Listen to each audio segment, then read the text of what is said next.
Buenas noches, Gran Canaria, bienvenidos y bienvenidas a este programa, el programa En Persona. Les recordamos que nos pueden escuchar a través de la radio, su radio, la 94.8 de la frecuencia modulada, y también a través de internet, www.canal3digital.com. Esta noche tenemos un invitado de sección en esta casa, que es don Luis Balbuena Castellano. Él fue consejero de Educación en el primer gobierno de Jerónimo Saavedra y también es catedrático de Matemáticas. Muy buenas noches, don Luis. Gracias por estar aquí. Nada, encantado. Don Luis, ¿qué experiencia tiene del estado de la enseñanza en Canarias en aquella época cuando fue consejero de Educación en 1983 con el primer gobierno de don Jerónimo Saavedra, que se creó tras la constitución del primer Parlamento de Canarias? Sí, efectivamente fue el primer gobierno y por lo tanto los que tuvimos que bregar con todos los problemas, pero en particular con el problema de la educación. Bueno, las personas que ya tienen alguna edad pues recordarán que era un sistema educativo bastante descompensado, ¿no? Había unos problemas sobre todo en la falta de puestos escolares que hacían que ciudades como Las Palmas, por ejemplo, tuviesen pues cerca de 50.000 o 55.000 alumnos que estaban mal escolarizados. Mal escolarizados quiero decir que había colegios que se utilizaban mañana y tarde y incluso en algún caso, excepcionalmente, mañana, tarde y noche, ¿no? Claro, una situación bastante delicada, bastante complicada, porque requería un esfuerzo de organización por parte de los docentes, ¿no?, para poder atender al alumnado, y por otro lado, pues había que hacer una inversión importante para poder resolver aquello. Yo creo que Canarias tuvo la fortuna de tener a un presidente como Jerónimo Saavedra en ese primer gobierno, porque yo creo que todo el mundo conoce y sabe que es una persona muy sensible a todos los temas relacionados con la educación, con la cultura y demás, y yo tuve la suerte de sentirme muy apoyado por él para poder sacar adelante un proyecto y un programa en el que el gobierno ya después en su conjunto pues apoyó para acabar con esa situación. ¿Dónde estaba la Consejería de Educación? ¿En Tenerife, en Santa Cruz? La sede de la Consejería está en Tenerife formalmente, porque bueno, yo viajé muchísimas veces aquí a Gran Canaria, bueno, a todas las islas, pero en particular a Las Palmas vine muchas veces. Y bueno, poco a poco, en el transcurso de aquellos 4 años, pues logramos darle la vuelta al asunto, ¿no? Hasta tal punto que yo siempre ponía como curiosidad que cuando llegaban esta época de Navidades y los Reyes, a los alcaldes se les solía preguntar, bueno, ¿y usted qué le pediría a los Reyes, no? Y cuando nosotros llegamos, porque además se puede buscar en las hemerotecas, ¿no?, siempre ponían que pedirían pues un colegio, 2, 3, los que fueran, ¿no? Bueno, imagínense Las Palmas. Y sin embargo, cuando ya nos fuimos, esa petición ya no se le hacía a los Reyes, se le hacía a otra, pero colegios no, porque creo que cubrimos con dignidad, ¿no?, y con calidad pues los puestos escolares. Incluso el preescolar, que estaba muy mal, conseguimos por parte del gobierno de la nación una ayuda especial para resolver el problema del preescolar, que también estaba mal.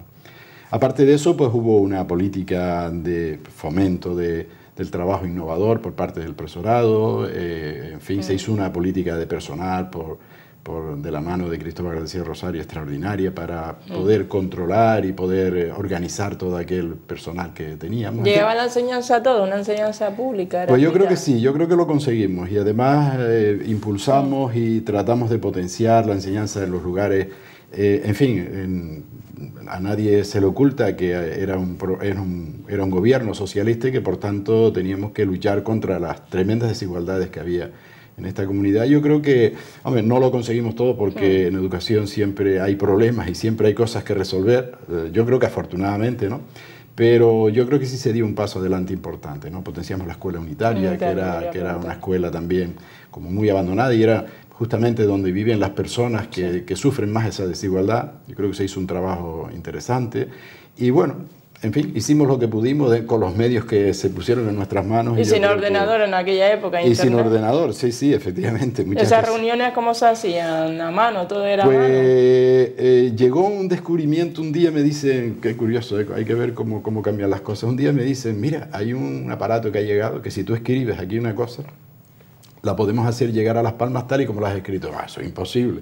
Pero en aquel momento se llamaba DEX, luego resultó ser el fax. Bueno, con todos esos aparatitos y todo lo que íbamos tratando de poner a servicio, ¿no?, de los servicios centrales de la consejería, pues fuimos avanzando, hacíamos reuniones con bastante frecuencia, el equipo que que llevábamos la responsabilidad de la... y yo tengo que decir, en fin, con todo orgullo, que fue un equipo excepcional, de personas entregadas, honestas, trabajadoras, en fin, la verdad que fue una etapa muy bonita, de mucho trabajo, de mucha intensidad de trabajo, pero muy bonita. Yo visité los 87 municipios que había entonces, ahora ya hay 88, ¿no? Y bueno, ¿te recuerda cuáles funcionaban, qué municipios funcionaban mucho peor? Bueno, yo creo que no es fácil establecer unos criterios para decir cuáles funcionaban mal o bien. Yo creo que en general había una preocupación por parte de todos los alcaldes, ¿no? Para que la educación estuviera bien atendida, resolver los problemas de escolaridad que había, que ya digo, en algunos sitios eran graves. Recuerdo que el alcalde de Las Palmas de Gran Canaria era don Juan Rodríguez Doreste, recordado y querido, ¿no? Y me dice un día, dice, oye, no me hagas más colegios porque voy a tener que dedicar el presupuesto del ayuntamiento a limpiar colegios. Y, hombre, está claro que lo decía en plan de broma, pero con él me entendí muy bien y logramos avanzar mucho, ¿no? Y efectivamente, había municipios que lanzabas cualquier programa, cualquier idea y te contaban, ¿no? Te contestaban casi al día, ¿no? En el mismo día. Pero vamos, en general había preocupación para que el sistema educativo avanzara y yo creo que entre todos lo conseguimos, ¿no? ¿Y la figura del maestro, como en aquella época, era una figura del maestro respetada en los municipios, en los pueblos? Bueno, vamos a ver, la figura del maestro yo creo que siempre ha sido respetada. De hecho, sabes que hay unas encuestas que está haciendo el país, que las hace cada cierto tiempo, y que entre los colectivos más, bueno, digamos, los 3 colectivos más respetados y que son, digamos, valorados más por la sociedad, son por un lado los investigadores científicos, que son los que ocupan el primer lugar de ese ranking, que en una escala de 0 a 100 creo que tienen 89 puntos. Después están los médicos de la seguridad social, con 87 me parece, y luego está el profesorado, los maestros, ¿no? Con 80 y pico. O sea, además son los 3 únicos colectivos que tienen más de 80 puntos, ¿verdad? Y eso da a entender que la sociedad en general respeta y en fin, tiene su aprecio, ¿no? Por el trabajo del profesor. Bien, es verdad que hubo épocas, por ejemplo, la figura de mi padre y tantos maestros como hubo en aquella época, ¿no? Que en estos pueblos pequeños como Fontanales, donde yo nací y me crié, ¿no? Pues era una figura central dentro de lo que era el conglomerado social, porque era la persona capacitada, con estudios, generalmente personas vocacionales, entregadas, que respondían a todas las problemáticas que las personas le presentaban.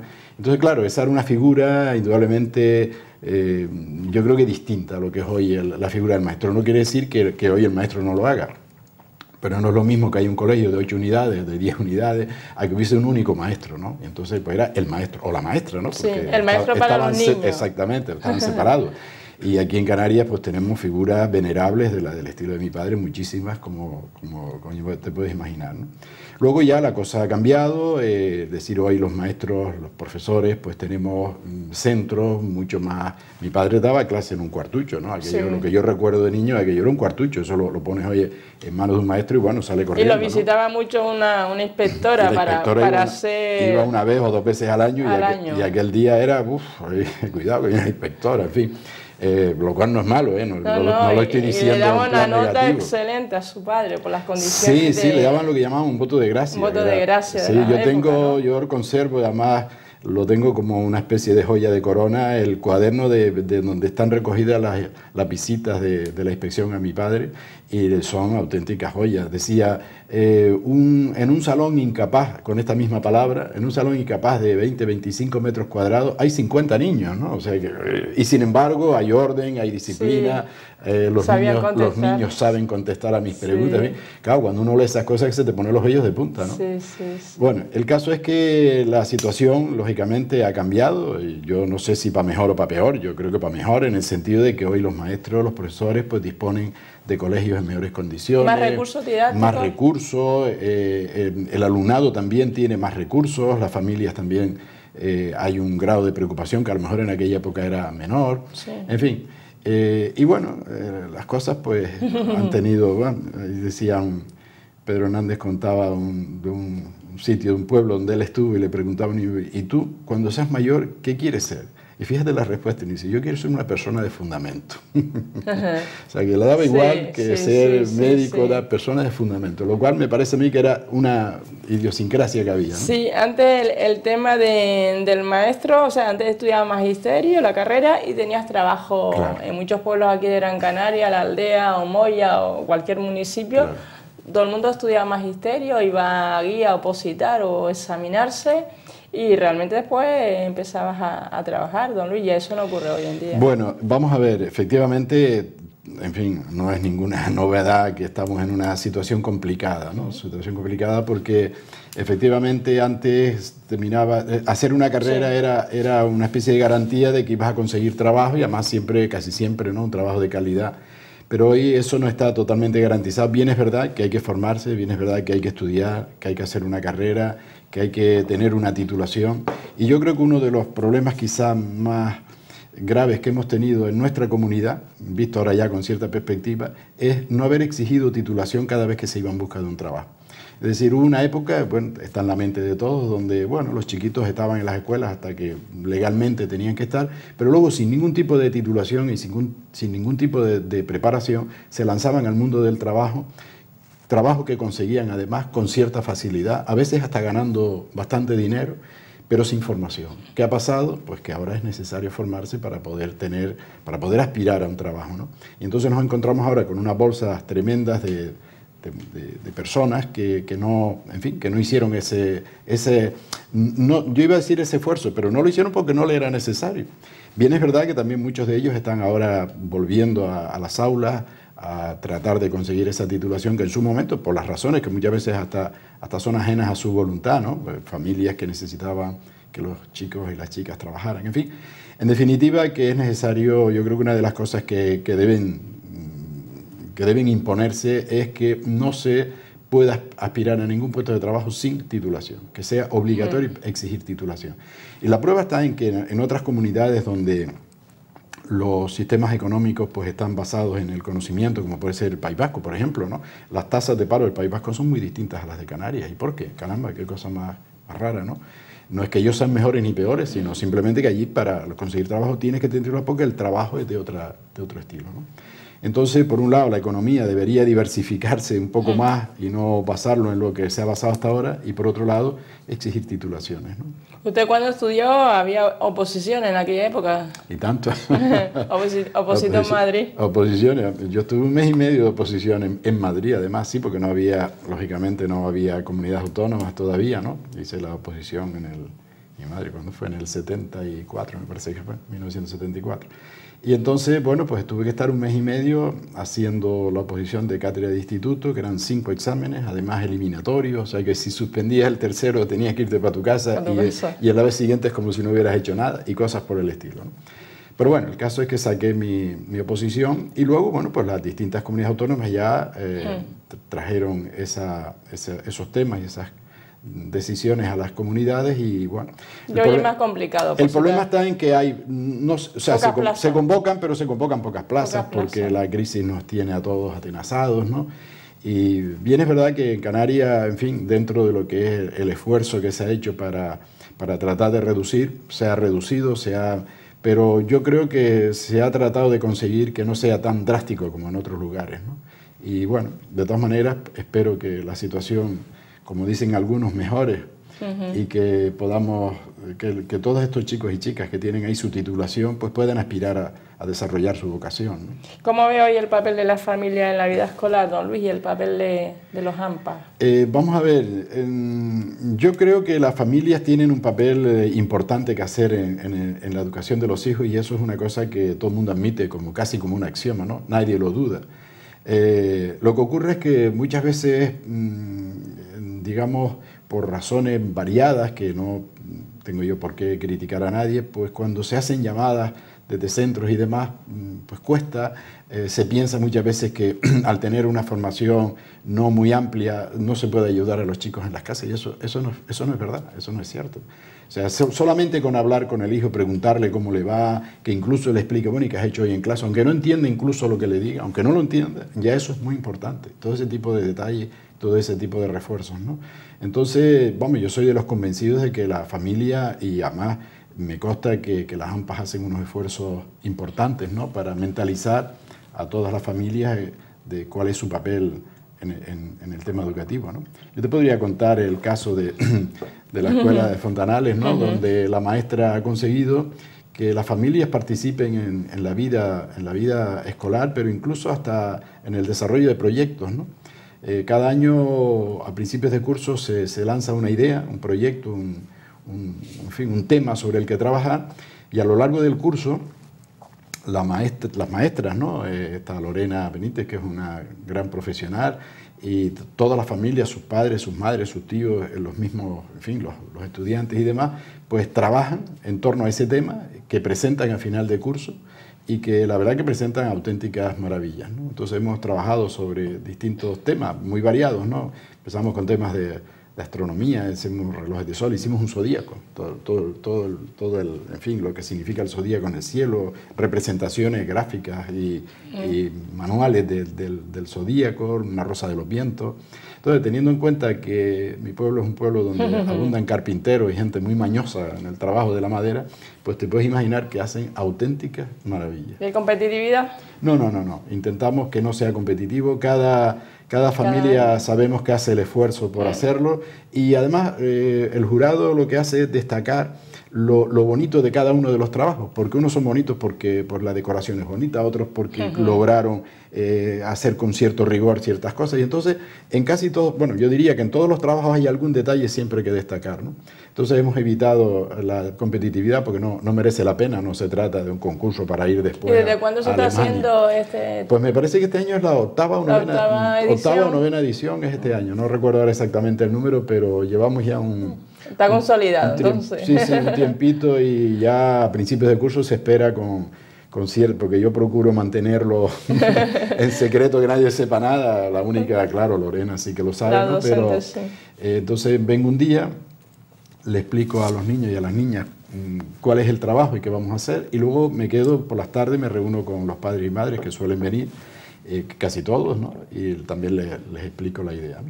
Y entonces, bueno, a partir de ahí, pues se abre ya todo un trabajo a lo largo del curso, o sea, no sin ningún tipo de angustia ni de ansiedad, ¿no?, sino poquito a poco se va haciendo. Y luego, pues al final del curso, pues se hace una especie de síntesis, y te aseguro que hay auténticas preciosidades.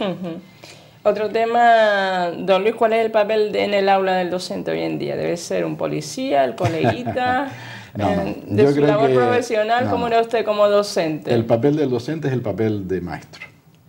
Yo estoy absolutamente convencido de que los estudiantes respetan a la figura del maestro. Pasa, claro, el maestro, cuando digo maestro lo digo con mayúscula, y por lo tanto se supone que es una persona que es capaz de transmitir no solamente conocimientos, sino además actitudes ante incluso el acto de enseñar, ¿no? Yo les decía a mis estudiantes, mira, a mí que me traten de tú o me traten de usted me tiene un poco, me da igual, ¿no? Ahora, lo único que sí les pido es que ustedes respeten a la figura que yo represento, que es el maestro. ¿Usted tuvo alumnos complicados? Pues los tuve como todo el mundo. Pero mira, yo a veces digo, la verdad que lo digo con un cierto sonrojo, ¿no? Pero yo en mis años de docencia jamás expulsé a un alumno de clase, nunca.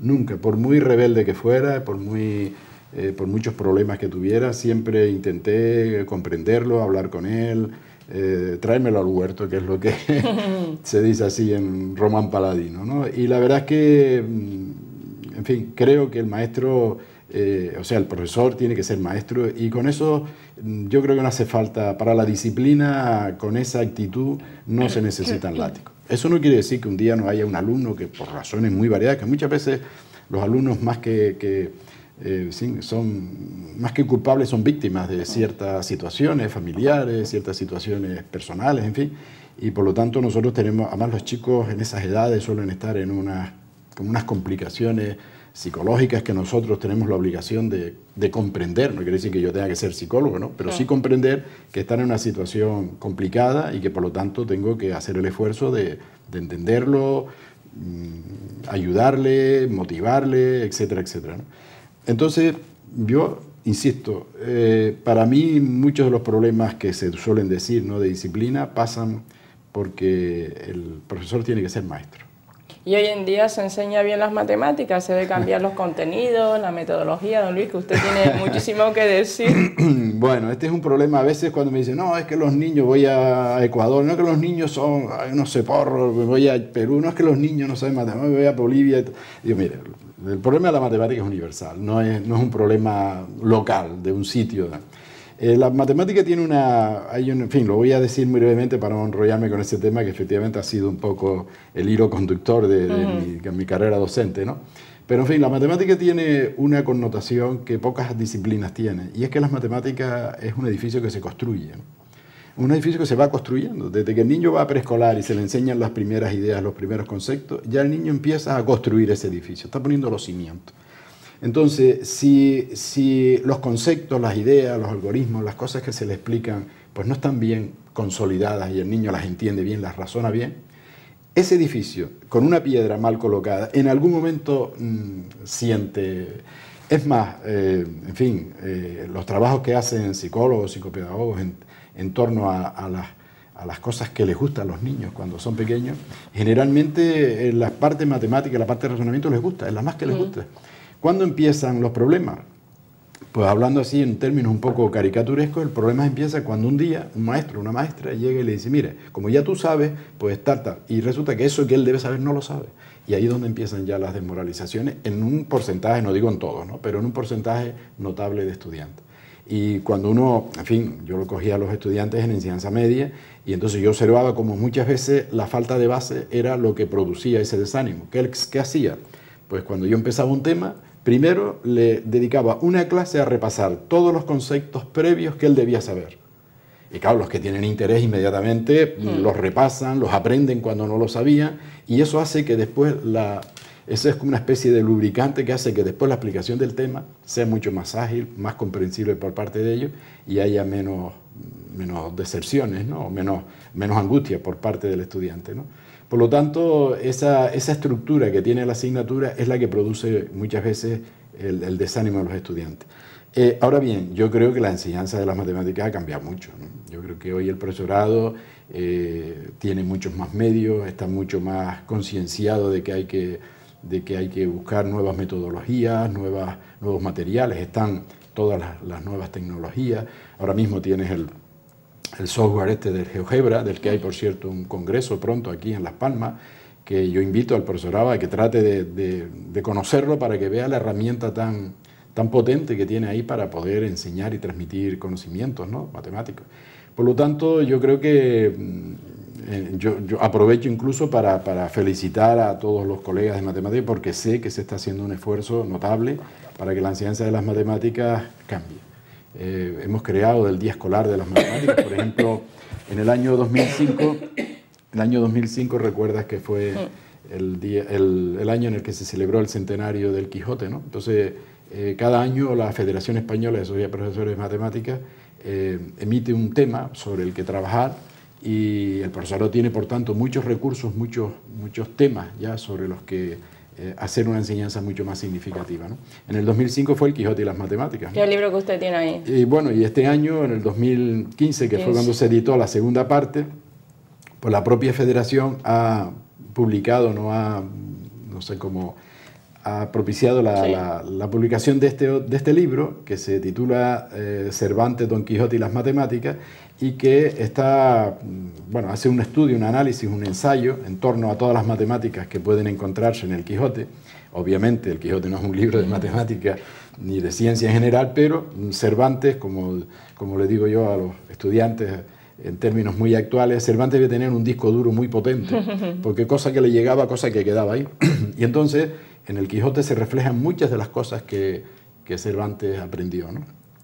Y entre otras, pues, aprendió cosas de matemáticas, ¿no? Y las refleja. Por ejemplo, en la época de Cervantes, las matemáticas no era como hoy una disciplina central de los planes de estudio, ni mucho menos. Las matemáticas eran casi una María. Pero, sin embargo, ya se vislumbraba que sin las matemáticas no se podría avanzar. Y Cervantes, en las 3 citas que tiene de matemáticas en el Quijote, habla con un respeto y casi una premonición de lo importante que eran Incluso cuando le pregunta al joven, bueno, ¿y qué es eso de la caballería? ¿Qué es eso de la caballería? Entonces, don Cervantes, bueno, Don Quijote, es decir, Cervantes, que muchas veces uno confunde Cervantes con Don Quijote. Bueno, Don Quijote le dice que, bueno, caballería es una cosa muy importante, entonces le dice todo lo que hay que saber. Y entre otras cosas, y si ha de saber matemáticas, porque se le presenta a cada momento la necesidad de utilizarla. O sea, hay que saber matemáticas, lo dice, para ser caballero. Entre otras cosas, ¿no? Otras muchas. Bueno, pues esto permitió hacer este librito en fin, relacionando las matemáticas con el Quijote, pero tuve la suerte de conocer a Juan Emilio García Jiménez, que es un colega de Villarrobledo, o sea que él sí es castellano manchego, que ya tenía una serie de actividades en torno al Quijote, con algunas que yo aporté, pues hemos hecho un librito que para el docente, bueno, para cualquier persona curiosa que quiera conocer estos aspectos lo puede leer, pero para el docente especialmente está indicado porque hay muchas orientaciones y sugerencias para actividades, ¿no? Otro libro que tiene ahí don Luis es Las noticias de astronomía y las matemáticas. Bueno, este es un librito que tiene su pequeña gran historia, ¿no? El libro se titula Noticias del cielo, astronomía para niños. Y como ves, esta efigie que está aquí es de Vieri Clavijo. ¿Por qué? Porque resulta que Vieri Clavijo, que la última etapa de su vida, como sabes, la vivió aquí en Las Palmas de Gran Canaria, pues él fue docente en la última etapa de su vida. Y entonces él escribió un librito que se tituló así, Noticias del cielo, astronomía para niños, en la que él trataba de explicar a los niños de aquella época cuáles eran las noticias, los acontecimientos más importantes que se habían producido en el conocimiento del cielo. Bueno, el año pasado, no, caramba, el 2013, hace 2 años ya ahora mismo, pues fue, caramba. Mira, agüita. Estamos con don Luis Balbuena Castellano. Él fue consejero de Educación durante el gobierno socialista don Jerónimo Saavedra y excelente catedrático de matemáticas, nacido aquí en Fontanales, en Gran Canaria, aunque vive en La Laguna. Vivimos muchos de Gran Canaria. Bueno, pues Vieri Clavijo escribió un librito que se tituló así y que daba a los niños las noticias y los conocimientos de astronomía que él consideraba. Pues bien, en el 2013, que se celebró el segundo centenario de su muerte, este colega Osvaldo González y yo, pues decidimos tomar esa obra y él la hizo, como clérigo que era, en un plan muy eclesiástico, que era preguntas y respuestas. Entonces, el libro tiene la pregunta que hizo Viera, la respuesta que dio Viera, en 1807, que fue cuando lo publicó, y la respuesta que habría que dar hoy a la pregunta que hizo Viera. Con lo cual hemos hecho una actualización. La pena me da es que esta actualización no se hubiese hecho en 1913, en el primer centenario de su muerte. Pero bueno, hubiera sido, en fin, una manera cada 100 años de ir renovando lo que hizo Viera en 1813. Bueno, 1807, ¿no? Otro tema importante, geometría y la mujer escaladora. ¿Qué relación tiene, Luis? Coméntenos. Bueno, vamos a ver.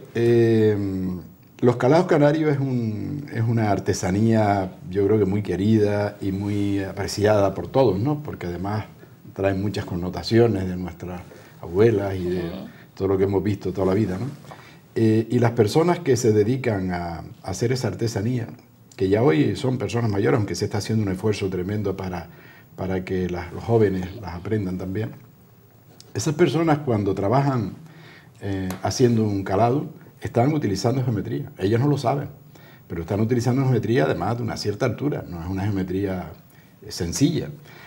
Porque todos los calados hay una figura que se repite con una regularidad, ¿no?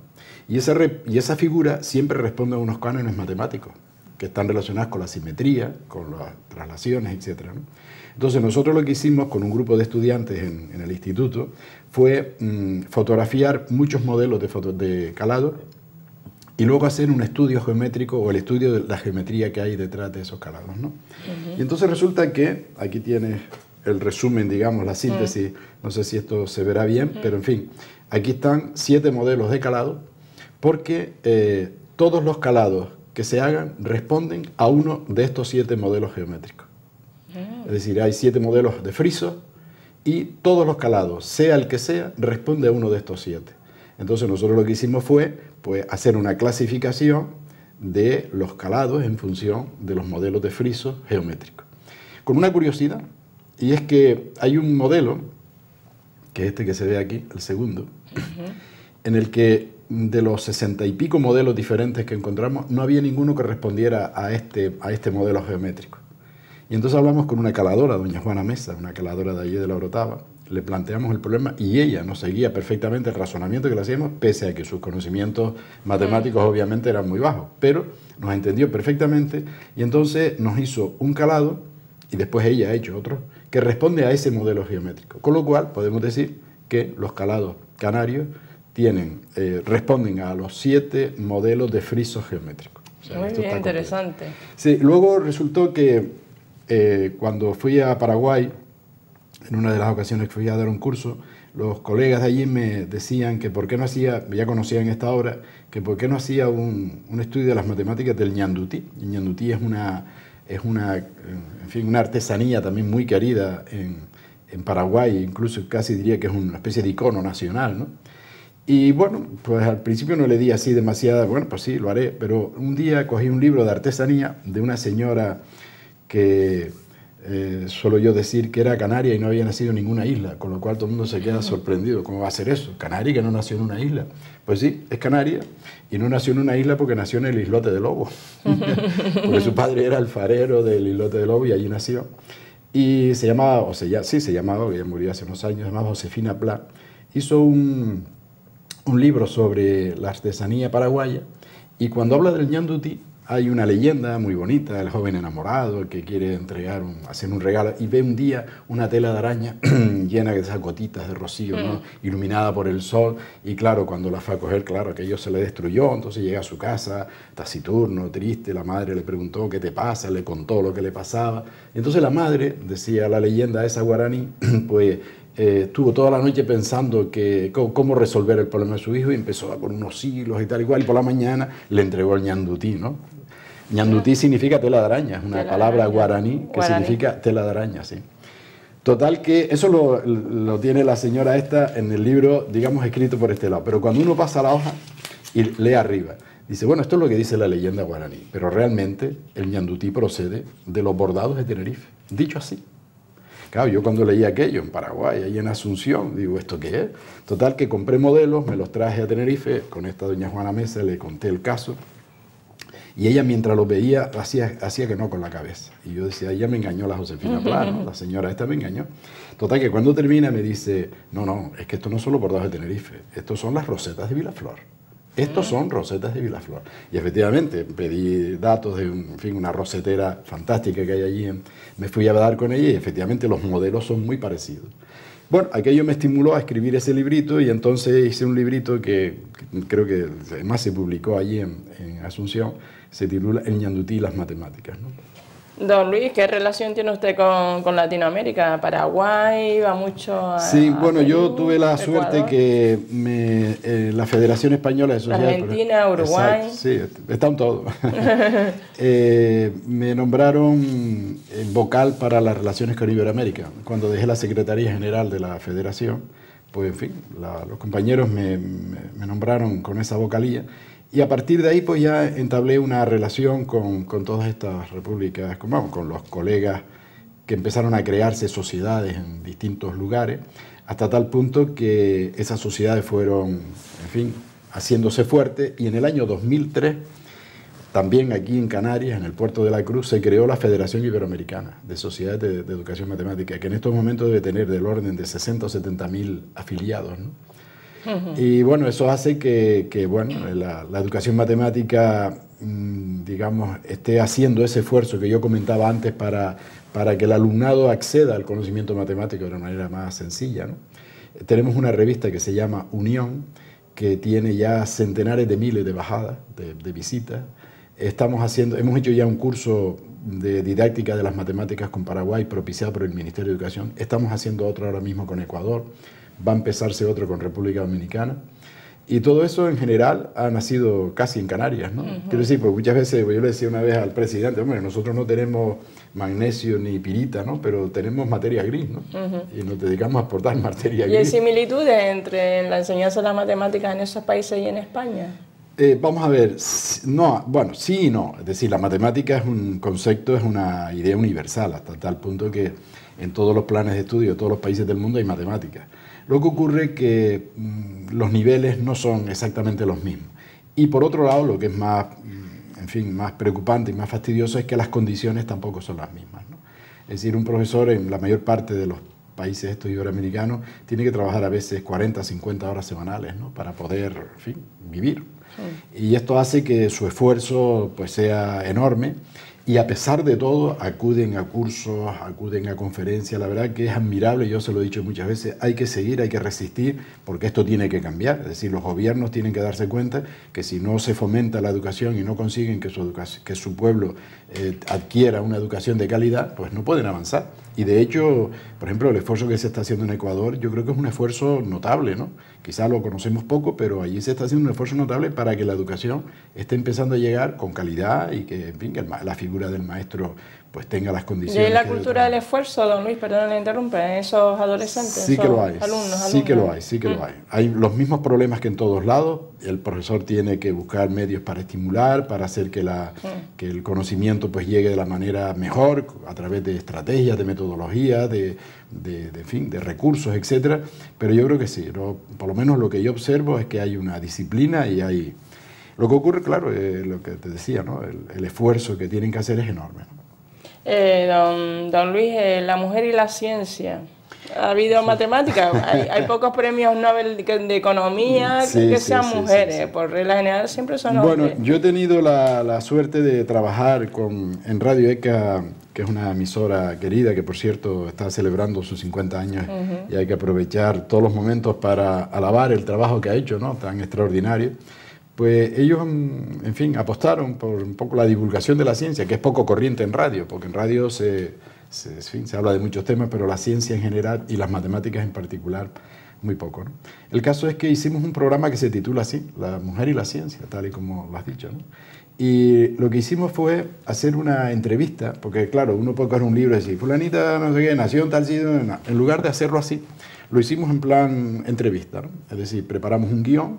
Y entonces una compañera que se llama Isabel Borges, bebé para todo el que la conoce, pues ella, que había sido actriz y todavía lo es, ¿no? Pues tiene una facilidad tremenda para el teatro, pues ella hacía de mujer, ¿no? De mujer científica, pero de todos los tiempos, ¿no? Desde Hipatía, en fin, de la época griega, ¿no? hasta las mujeres más actuales, ¿no? Madame Curie, Sonia Kovalevskaya, etcétera, ¿no? Y entonces a todas esas mujeres les preguntaba siempre, les hacía una pregunta que iba siempre en el mismo sentido. ¿Ha tenido usted dificultad para ser mujer científica? Y en general sí, pero no sí. Sí, con muchas i, ¿no? Porque tenían dificultades tremendas porque no se consideraba, primero, ni siquiera que la mujer estudiara. Y si era científica, entonces en algunos casos era, pues esto es una bruja, esta está loca, ¿no? Entonces imagínate cómo ha sido el papel que ha tenido que soportar la mujer a lo largo de la historia. Entonces, claro, descollar al estilo de puede ser un Newton, un Gauss, etcétera, pues no. Pero hay mujeres muy interesantes a lo largo de la historia. Mira, yo aquí te traje precisamente una especie de marcalibros, ¿no? En el que aparecen mujeres científicas, bueno, en este caso matemáticas, a lo largo de la historia, ¿no? Hipatia, Emilie de Châtelet, Gaetana Annesi y Sophie Germain. Da la vuelta.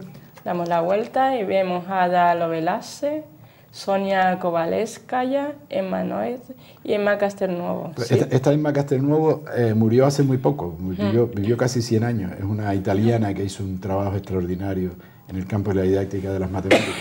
Pues esas mujeres existieron, vivieron y trabajaron en torno a las matemáticas, pero tuvieron mucha dificultad, muchísimas dificultades, ¿no? Sonia Kovalevskaya, por ejemplo, pues tuvo que casarse para salir de aquel yugo paterno en aquella Rusia, en fin, media...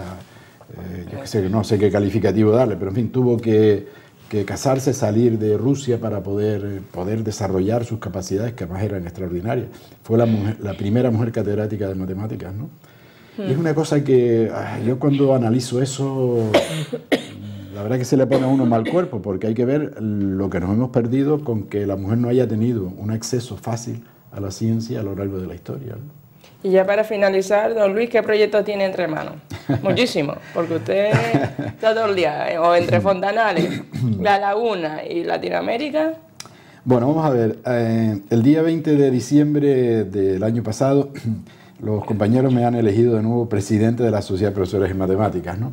Entonces, bueno, estamos ahí tratando de desarrollar una serie de proyectos y de programas que queremos sacar adelante. Aparte de eso, pues efectivamente tengo este curso con Ecuador de didáctica de las matemáticas que va a durar hasta junio. El otro día empezamos a través de la... Tú sabes que en noviembre pasado ingresé en la Academia Canaria de Ciencias, ¿no? Y entonces les propuse, porque me parece que debe ser una cosa sonada para Canarias, que en el año 2017 va a ser el primer centenario del nacimiento de Antonio González González, que fue un químico extraordinario, entre otras cosas, pues estuvo propuesto como Premio Nobel de Química, ¿no? Lo cual da a entender la grandeza de su figura. Y justamente hemos empezado en estos días a poner en marcha ya un comité para estudiar cómo celebrar eso de la mejor manera. Y bueno, otro proyecto que tengo es tratar de sintetizar los dos libros estos de Los Calados de Canarias y el Ñandutí de Paraguay, tratar de sintetizarlo en uno solo y mejorar un poco.